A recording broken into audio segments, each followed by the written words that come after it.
تفسیر الفاظ کو سمجھنا، مقصد کو سمجھنا، اسے لوگوں تک پہنچا دینا. تعویل الفاظ کے مبہم متشابہ الفاظ کے معانی کو دوسری جانب پلٹا دینا، دوسرے معنی میں لے جانا، معنی ظاہر مراد نہ لینا، اس کا نام تعویل. سوال یہ ہے کہ کیا تفسیر کرنا جائز ہے؟ تفسیر کرنا کبھی جائز ہے، کبھی واجب ہے، کبھی حرام ہے. ہو گئے نا؟ کبھی جائز ہے، کبھی واجب ہے، کبھی حرام ہے. تفسیر کرنا جائز کب ہے؟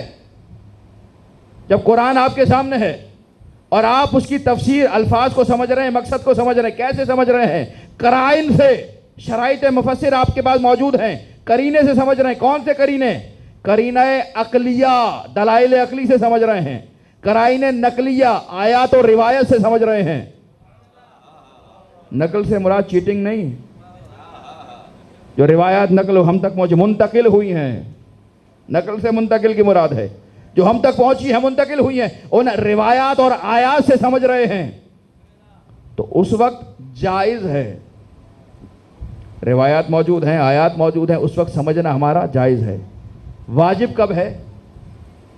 جب حکم شرعی لینا ہے.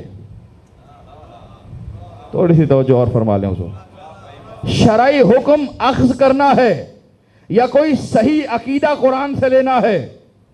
اگر نہ لیں گے تو لوگ گمراہ ہو جائیں گے، اگر نہ لیں گے شریعت سے منحرف ہو جائیں گے. اس وقت تفسیر کرنا جائز نہیں، واجب ہو جاتا ہے. حرام کب ہے؟ جب انسان تفسیر خود ہی کرنے بیٹھ جائے، نہ قرآن سے پوچھے نہ روایات سے پوچھے. یہ ہمارے معاشرے میں بہت چل رہا ہے. تھوڑی سی توجہ اور چاہ رہا ہوں دوستوں. جب خود ہی تفسیر کرنے بیٹھ جائے. تفسیر کرنی کیسے ہے؟ دلائل عقلیہ اور نقلیہ. نقلیہ تو سمجھ میں آ گیا، قرآن آ گیا، احادیث آ گئی. عقلیہ کیا ہے؟ عقل سے کیسے لیں گے؟ تفسیر کیسے کریں گے عقل سے؟ ید اللہ فوق ایدیہم، ان کے ہاتھوں پہ اللہ کا ہاتھ ہے. اب روایت اور حدیث نہیں، عقل بتائے گی کہ کیا معنی ہے ہاتھ کی.